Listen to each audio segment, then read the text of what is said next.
57 years. It's how long it would take for someone to play a million games.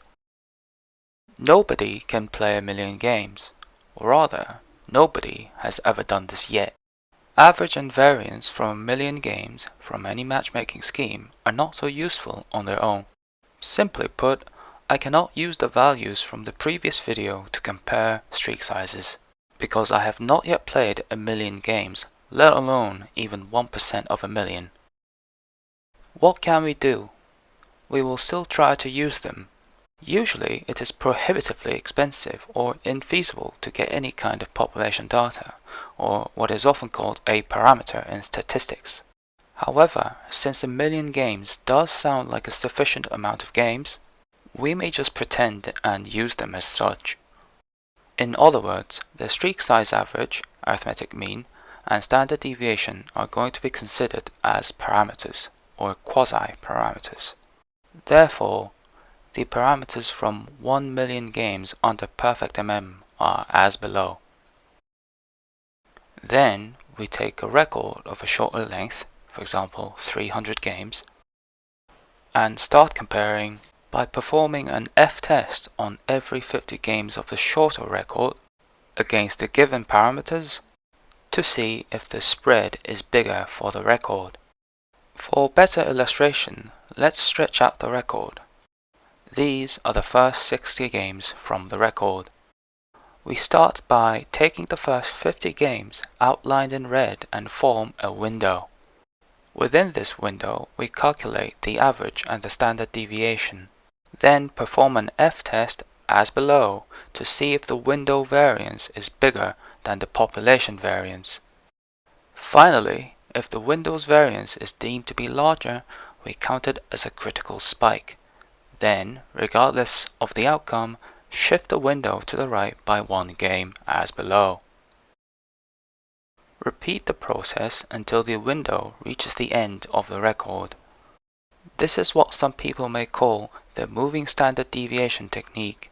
For every record that is 300 games long, there will be 251 F-tests. A record may critically spike from anywhere between 0 to 251 times. Suppose we have tens of thousands of hypothetical players. Each player will play 300 games, providing a record 300 games long. 100,000 players played under perfect MM, 1,000 players played under near perfect MM, and another 1,000 players played under streak MM. Then the procedure described before was performed for all these records.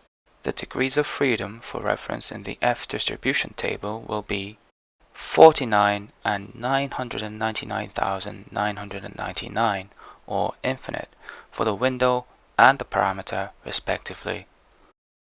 The critical value will be approximately 1.5325.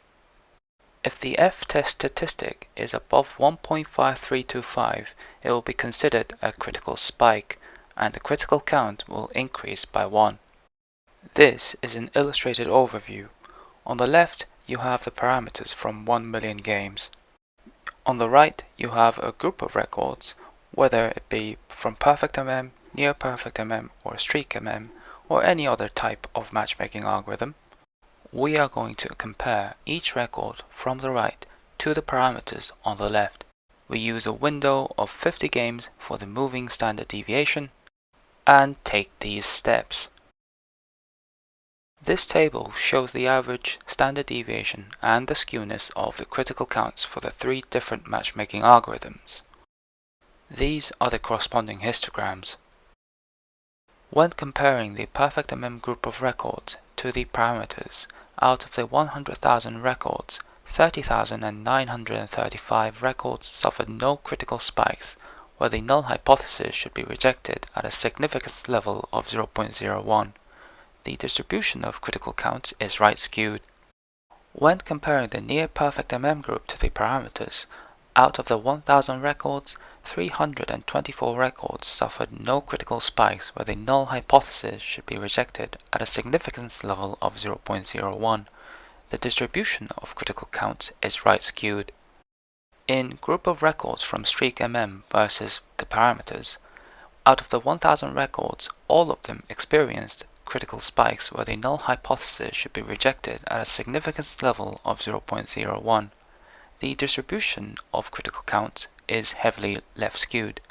The minimum critical count was 130 with only one case, and the maximum critical count was 251 with 296 records.